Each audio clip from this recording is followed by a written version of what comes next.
untuk kelas 8. Hari ini, pertemuan kali ini kita akan menyaksikan video tentang gerak benda, tepatnya adalah gerak lurus beraturan atau GLB dan gerak lurus berubah beraturan.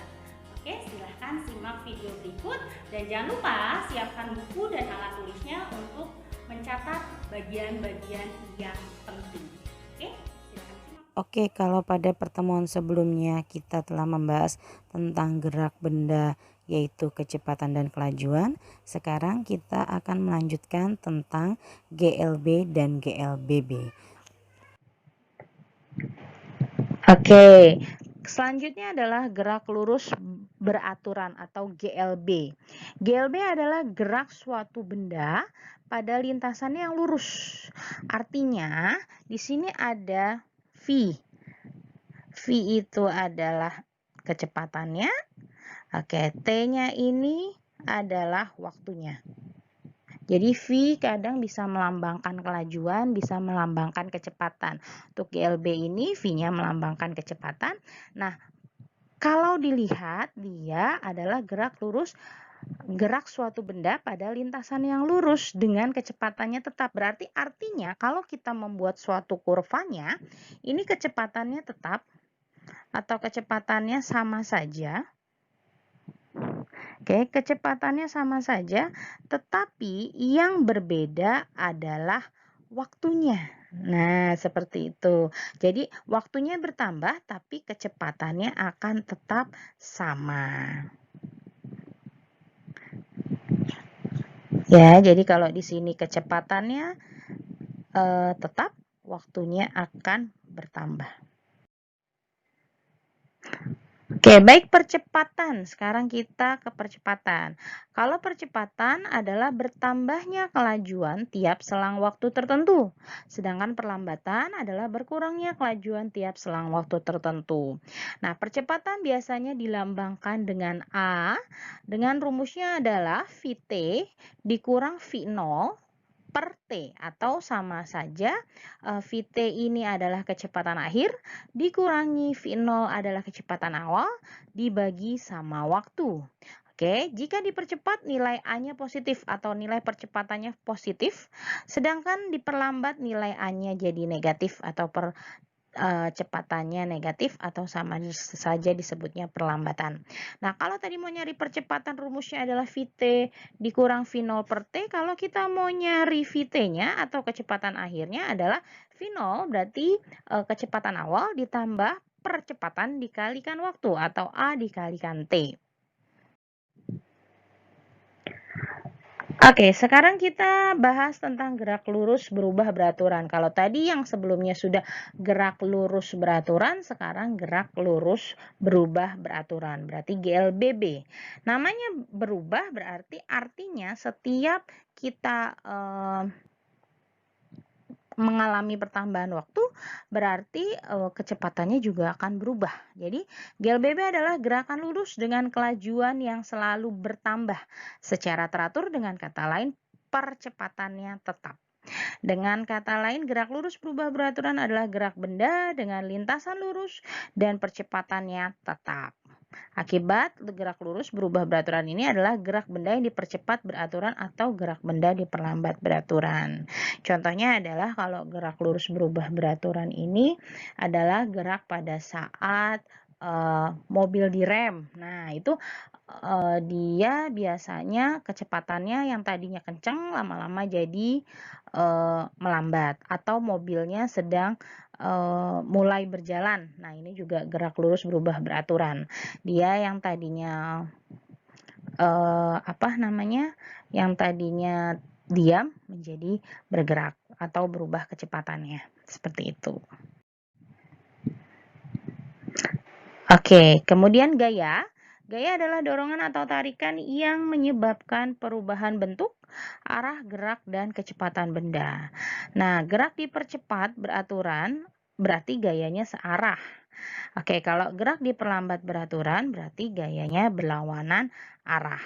Biasanya seperti itu. Oke, gaya adalah besaran vektor sehingga terdapat besaran dan arah. Satuan SI untuk gaya adalah Newton. dalam CGS adalah Dine. Kalau dilukiskan gaya dengan garis berarah seperti anak panah seperti ini, kenapa seperti anak panah seperti ini? Karena gaya merupakan besaran vektor tadi yang seperti di atas. Lambang gaya adalah F dan titik A adalah pangkal gaya atau titik tangkap gaya yang ini, sedangkan ini arah gayanya. Oke, alat ukur gaya disebutnya adalah neraca pegas atau namanya dinamometer, sama saja ya. Ini bentuknya seperti ini, nanti biasanya di bawahnya akan dikasih beban-beban, nanti akan kita lihat gayanya berapa dari angka-angka ini. Oke, resultan gaya adalah dua atau lebih gaya yang bekerja pada suatu garis kerja bersimbol R. Gaya yang segaris dan searah dijumlahkan, sedangkan gaya yang segaris dan berlawanan arah nanti dikurangi. Oke, macam-macam gaya. Ini ada gaya otot, gaya magnet, gaya gravitasi, gaya mesin, gaya listrik, dan gaya pegas. Oke, kalau gaya gesek adalah gaya yang timbul akibat pergeseran atau dua permukaan benda atau lebih. Gaya ini dipengaruhi oleh berat dan kasar atau halusnya permukaan benda. Kalau semakin halus permukaan benda berarti gaya geseknya akan semakin kecil. Sedangkan kalau semakin kasar permukaan benda, gaya geseknya akan semakin besar. Oke, ini adalah gaya gesek statis, kemudian gaya gesek kinetis dan kelajuan kritis. Oke, percepatan adalah perubahan kecepatan persatuan waktu. Percepatan gerak benda terjadi karena ada gaya yang bekerja pada benda tersebut. Oke, nanti ada hukum Newton 1. Newton 1 ini adalah resultan gaya-gaya yang bekerja nol atau tidak ada gaya yang bekerja pada benda-benda itu atau diam atau bergerak lurus beraturan. Namanya disebutnya inersia. Adalah kecenderungan benda untuk mempertahankan gerak diam atau gerak lurus. Contohnya apa sih hukum Newton 1? Itu hukum kalau kita sedang naik bis, tiba-tiba bisnya mengerem, terus kita seolah-olah terbanting ke depan, tapi sebenarnya kita ada tetap di situ saja. Nah, itu adalah disebutnya gaya hukum Newton 1. Gitu, atau disebutnya inersia atau sama F sama dengan 0 atau gayanya sama dengan 0. Kalau hukum Newton 2, F sama dengan M dikali A atau percepatan adalah bertambahnya kecepatan benda secara teratur. Faktor yang mempengaruhi kecepatan benda adalah massa dan gaya. Jadi kalau untuk hukum Newton 2 ada hitung-hitungannya adalah massa dikalikan percepatan. Oke, untuk hukum Newton 3 dikenalnya adalah hukum aksi reaksi. Kalau kita melakukan suatu aksi berarti ada reaksinya.